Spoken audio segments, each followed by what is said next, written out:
Welcome to the Fear and Greed Business News Afternoon Report for Friday, the 25th of August, 2023. I'm Sean Aylmer. Every afternoon, we've got the 5 stories that happened today that you need to know about. Story number 1, the S&P ASX 200 closed down almost 1% today to 7,115 points, meaning for the week, the Bourse was off about 0.5%. There was plenty of red ink around the place. National Australia Bank was down 1.7%, while BHP, Commonwealth Bank, Woodside and Transurban all finished more than 1% lower. WiseTech Global has had a rollercoaster ride this week. After reporting results on Wednesday morning, it tumbled 16% on the day, recovered about half of that yesterday and then fell another 5% today. Among the best performers today, Woolies and Goodman Group. The biggest movers though, Pilbara Minerals, which reported results today, and Tabcorp both fell more than 7%.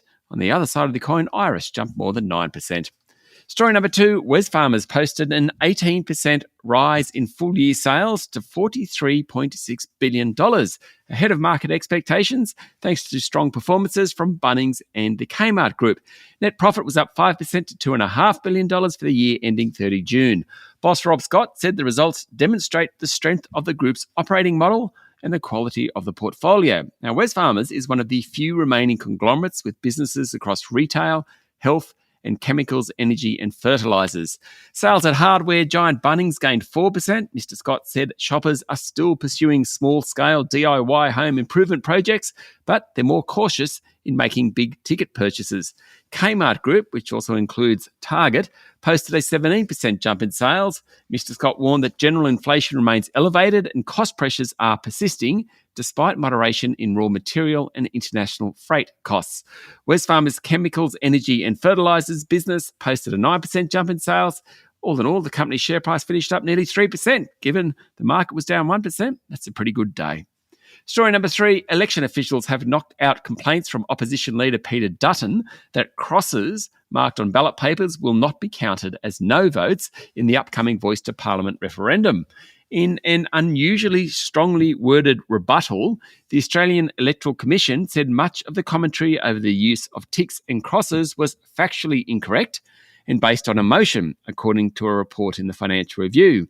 The AEC said that it completely and utterly rejects the suggestions by some that by transparently following the established public and known legislative requirements, the AEC is undermining the impartiality and fairness of the referendum.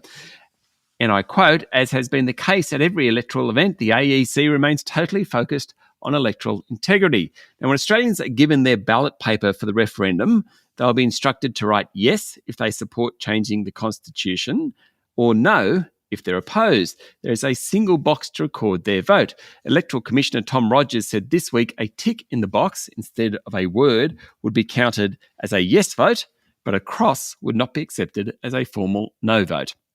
Story number 4, former Treasury Secretary Ken Henry says an intergenerational tragedy lies ahead if the government continues to rely on personal income tax. It comes after Treasurer Jim Chalmers released the intergenerational report yesterday, sparking calls for a discussion on major tax reform. Chalmers said continuing to rely on personal income tax as the principal growth tax will damage economic performance. He said it sets up an intergenerational tragedy because it's the young people who are going to be the workers of the future, people who are weighed down. Mr. Henry said young Australians would also be hit by HECS debt, the consequences of climate change and diminishing prospects of home ownership. And finally, story number 5, former President Donald Trump surrendered this morning on charges he illegally schemed to overturn the 2020 election. He spent 20 minutes at the Fulton County Court in Georgia and became the first president ever to have his mugshot taken. He was released on a $200,000 bond and headed back to the airport for his flight home to New Jersey. After his motorcade left, he flashed a thumbs up through the window of his SUV. After the visit, Trump insisted he did nothing wrong and called the case, accusing him of subverting election results, a travesty of justice. He later posted his mugshot on the social media site X, formerly known as Twitter, appealed for donations and declared election interference, never surrender. That's it for the afternoon report for Friday, the 25th of August, 2023. Michael Thompson, Adam Lang and I will be back tomorrow morning with a weekend edition of Fear and Greed Business News. I'm Sean Aylmer. Enjoy your evening.